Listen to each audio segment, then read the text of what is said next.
Y pues me encontré con un gran trabajo de la doctora Carla Angélica Gómez McFarland, investigadora del Instituto Belisario Domínguez del Senado de la República, con las propuestas de esta legislatura en el tema de la nunca lograda reinserción social. Doctora Gómez McFarland, muchísimas gracias por contestarme, se lo aprecio mucho. Buenas tardes. Muchas gracias, Joaquín, por la invitación. Efectivamente, aquí estamos tratando este tema.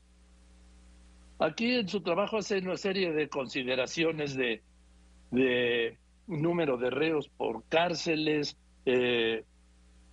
quienes están sentenciados, porcentajes. ¿Me quiere contar cuántos presos hay en cárceles mexicanas, doctora? Mira, actualmente, de acuerdo a la encuesta nacional de población privada de la libertad del 2021, ¿sí? Esta encuesta se ha realizado por INEGI en diversas ocasiones y en el 2021 más o menos se realizó en junio, julio.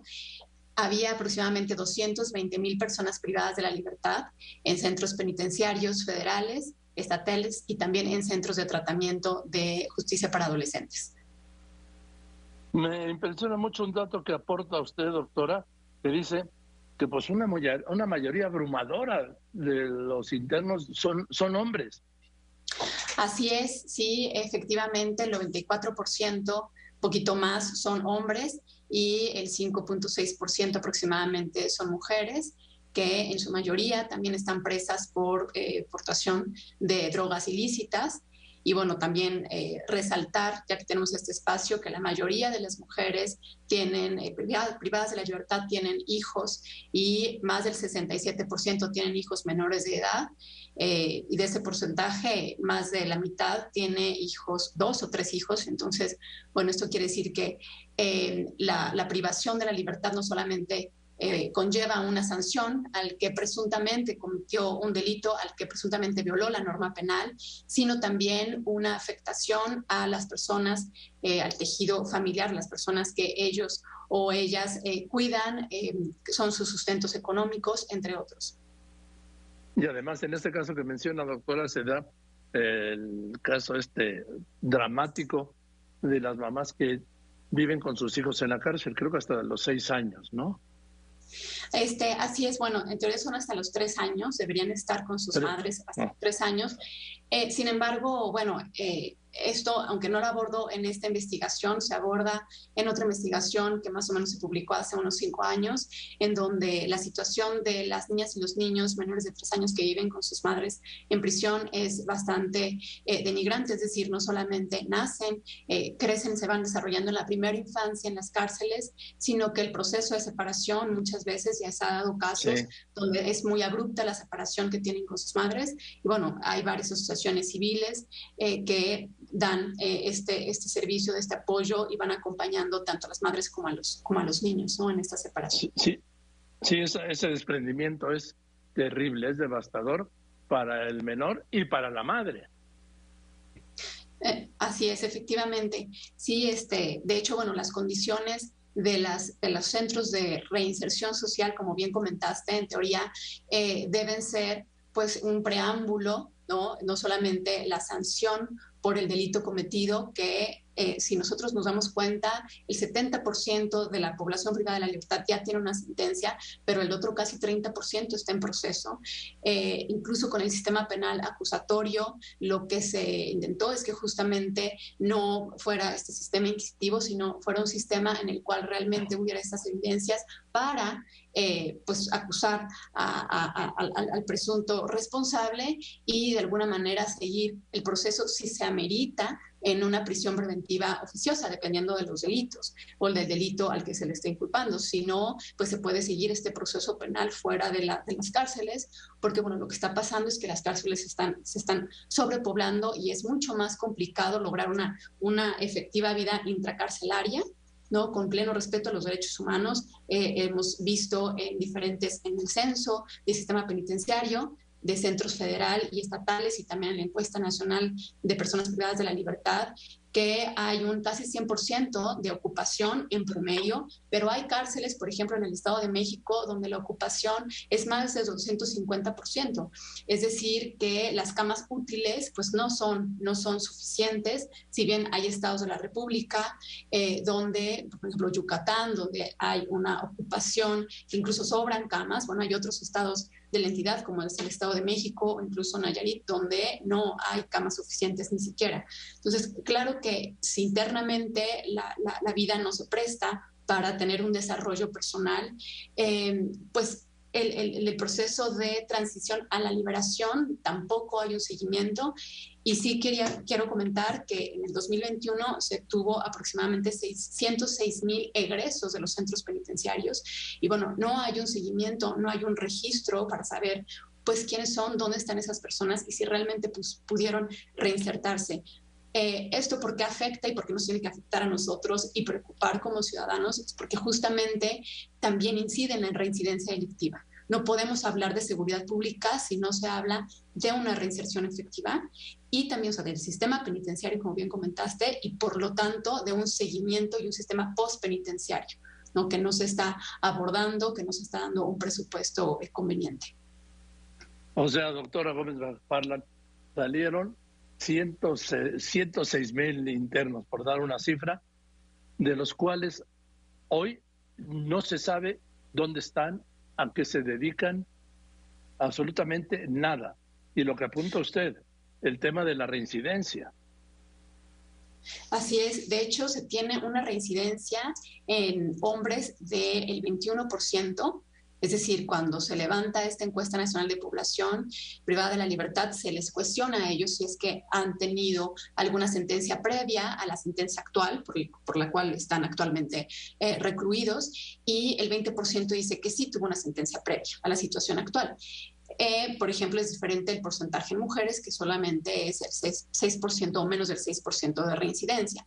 Pero aquí ya estamos hablando que un 20% es reincidente. Además, en esta encuesta... Sí, perdón, o sea, el 20% que estamos hablando, en este momento, pues hay, déjeme hacer cuentas, hay 26,000 reos que están reincidiendo de los 106,000 que salieron.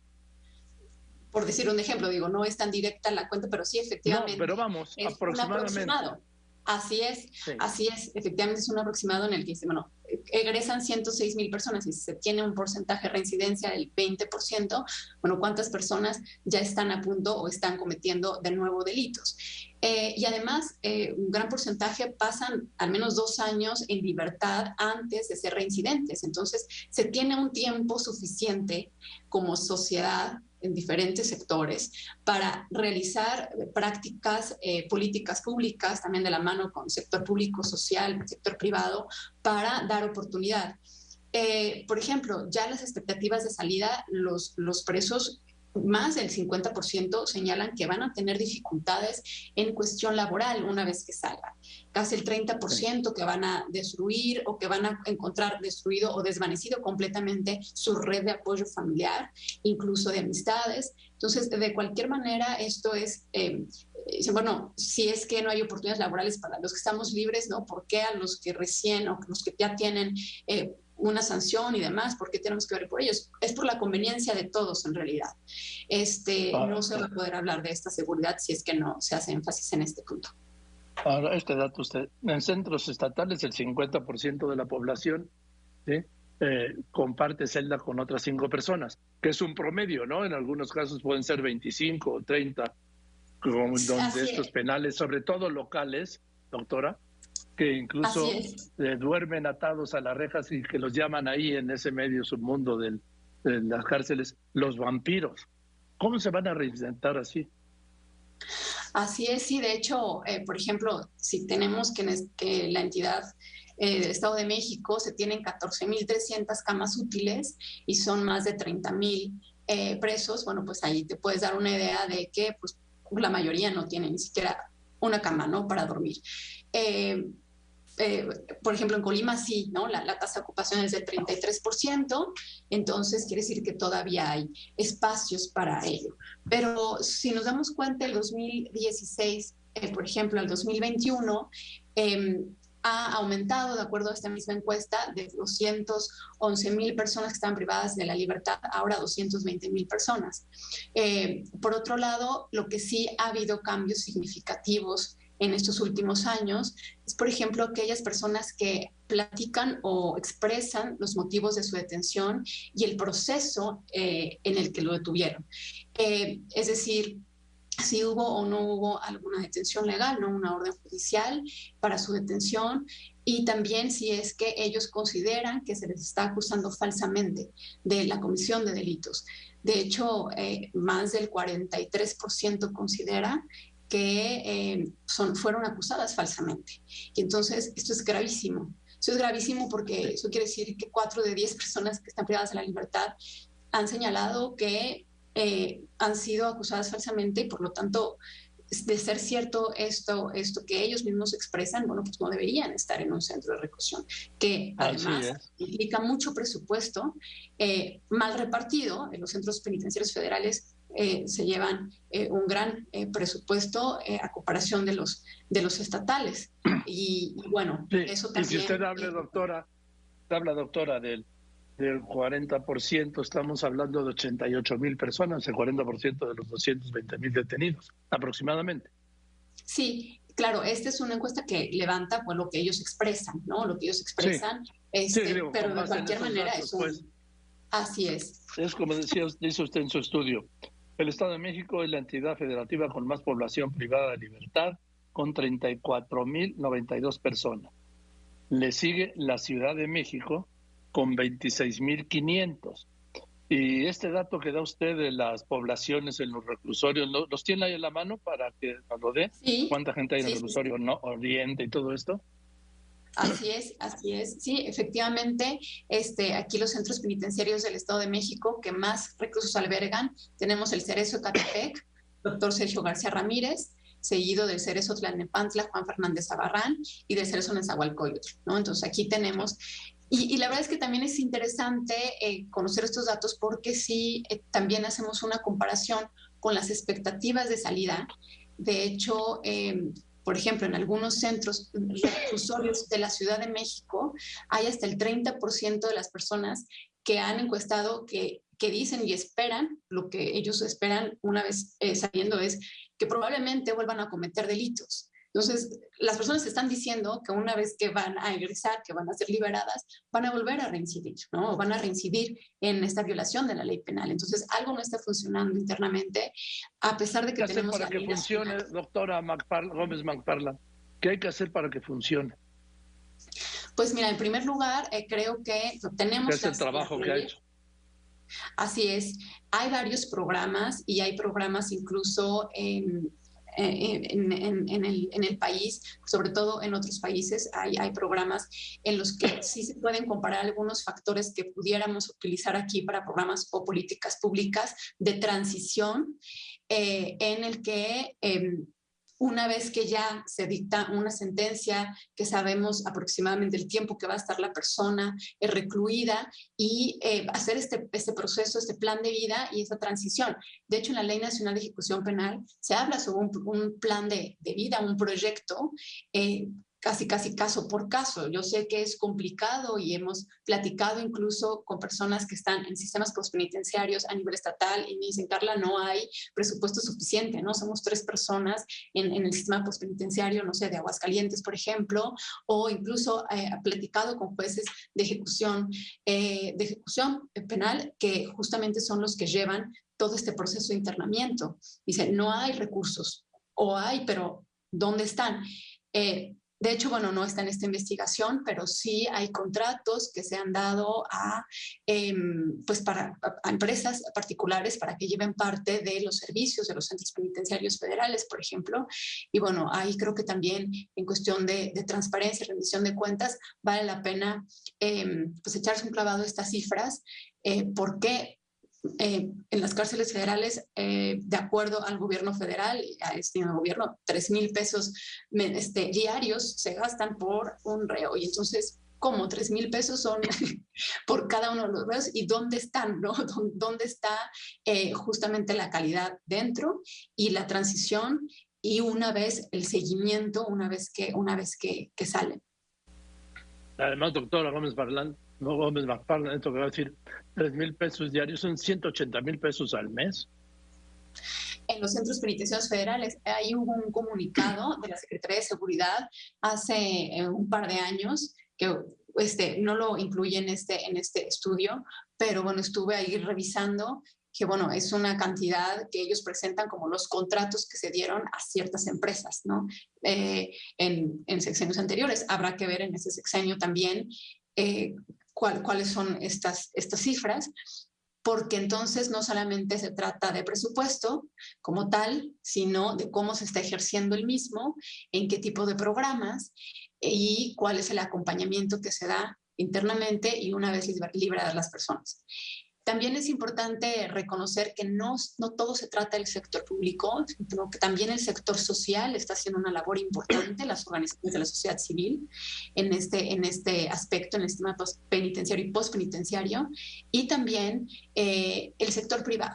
El sector privado, las empresas, que justamente en muchas ocasiones piden la carta de antecedentes penales.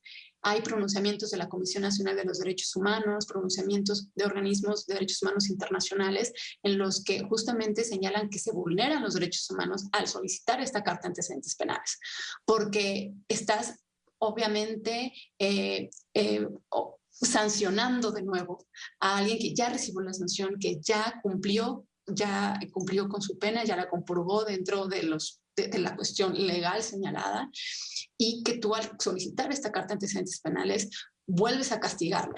Y entonces limitas este derecho humano al trabajo y obviamente a la reinserción social efectiva. Bien. Pues doctora Carla Angélica Gómez McFarland, le aprecio mucho su generosidad de contestarme el teléfono. No cabe duda que domina el tema y además es un tema gravísimo y un tema que nunca se ha podido resolver, la reinserción o readaptación social en México. Le mando un saludo, buenas tardes. Buenas tardes, Joaquín, muchas gracias. Muchas gracias, de verdad, la doctora Carla Angélica Gómez McFarland, investigadora del Instituto Belisario Domínguez del Senado de la República, con este tema, sí, la no política de reinserción social en México. Ya estamos hablando que a la fecha del 21 es el último censo, 226,000 internos.